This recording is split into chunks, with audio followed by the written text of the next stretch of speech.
Donc, je vous ai parlé du cerveau reptilien, du cerveau limbique et de la partie du cerveau qui s'appelle le néocortex qui permet de raisonner. Maintenant, on va voir comment réagit le cerveau reptilien, c'est-à-dire celui qui a des réactions instinctives qui permettent de survivre quand on est face à un danger, une menace terrible qui pourrait nous faire perdre la vie. Donc, effectivement, si moi je vois un crocodile, ma première réaction, ça va être de courir bien vite et donc de fuir. Très clairement, j'ai pas du tout envie de négocier avec le crocodile. Je pense qu'il y a peu de chances que ça marche, hein, vu le rapport de force. Très clairement, il n'est pas vraiment en ma faveur. Donc, ma première réaction, ça va être de fuir parce qu'il y a un danger immédiat. Maintenant, si un crocodile voit arriver un éléphant, il va faire pareil, il va fuir. Sauf que si l'éléphant est arrivé suffisamment près pour que le crocodile n'ait pas possibilité de s'échapper, que va faire le crocodile? Il va se figer, il va faire le mort, il va être complètement immobile, se faire le plus discret possible pour que l'éléphant ne le remarque pas. Et si ni la fuite n'a marché, ni le fait de se figer ne marche, à ce moment-là seulement, il va attaquer. Donc attaquer, frapper le plus fort possible, mordre, crier, enfin en tout état de cause, ça va être très violent. Le plus violent possible pour pouvoir intimider l'adversaire et que cet obstacle décide de lui-même de partir. Et si rien de tout ça ne marche, à ce moment-là, l'idée, c'est de fusionner dans un groupe, c'est-à-dire appeler à la rescousse d'autres crocodiles qui vont venir tous ensemble pour se battre contre cet éléphant. Alors là, vous me dites, oui, alors ça, c'est bien beau pour les crocodiles, mais ça ne marche pas pour moi. Alors, c'est vrai que on ne rencontre pas un éléphant tous les jours et qu'on n'a pas besoin de se comporter comme ça. Mais bizarrement, quand notre cerveau reptilien se met en route, c'est pas très différent. Je vous donne un exemple. Vous devez rendre un rapport qui est un peu compliqué à écrire, vous n'avez pas d'idée, de toute façon, il faut quand même le rendre pour demain.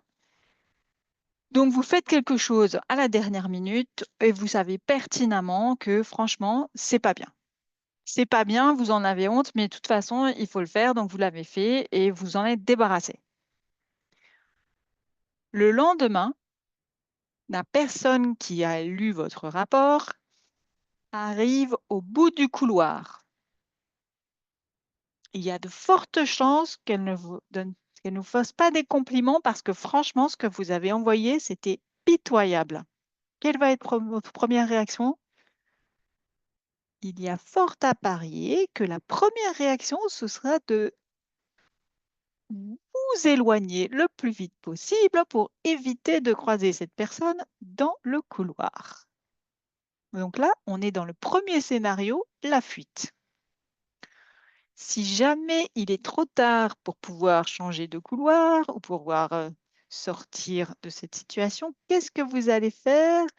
Probablement être le plus discret possible, surtout ne pas parler de ce sujet et faire le mort, faire comme si de rien n'était, comme si il ne s'était rien passé. Donc, on est dans la deuxième stratégie où on est un peu dans la soumission et où on essaye surtout de ne pas faire de vagues et de ne pas attirer l'attention. Et si jamais on est remis en cause, c'est-à-dire que cette personne-là va nous dire: «Ah, j'ai reçu ce que tu as fait hier et là, franchement, je suis un peu déçue, c'était pas brillant, j'ai même pas du tout qu'il me fallait, ce que j'attendais». Bien souvent, là, on se sent pris au vif et qu'est-ce qu'on fait? Eh ben, c'est à notre tour d'attaquer. On sait que sur le fond, ce qu'on a fait est absolument pas bon, Et donc, qu'est-ce qu'on va faire? On va attaquer sur la forme. «Ah oui, mais j'ai reçu les choses, qu'en dernière minute, alors du coup, j'ai pas pu faire mieux» ou «De toute façon, le sujet était trop difficile» et cetera et cetera. Donc on attaque l'autre personne plutôt que de se remettre en cause soi-même. Et si rien de tout ça ne marche, qu'est-ce qu'on fait? Eh bien, on cherche des alliés. À savoir que la prochaine fois, si on reçoit, un sujet compliqué et cetera, on va commencer par se plaindre à plusieurs pour éviter d'avoir à traiter un sujet pareil. Donc on est dans la stratégie numéro 4 où on est à fusionner avec d'autres. Donc vous voyez, même si on n'est pas des crocodiles, même si on n'est pas nécessairement dans des situations qui risquent de d'atteindre à notre vie, on peut avoir quand même des réactions très instinctives de l'ordre de la fuite, de la soumission, de l'ordre de la violence ou de l'ordre de la protection où on cherche à avoir des alliés autour de nous.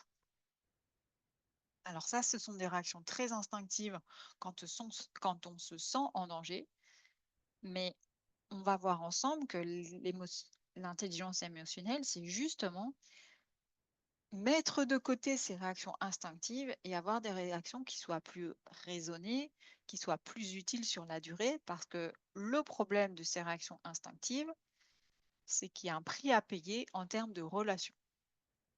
Et le prix à payer, souvent, est bien plus cher que ce qu'on aurait pu avoir si on avait une réaction plus subtile.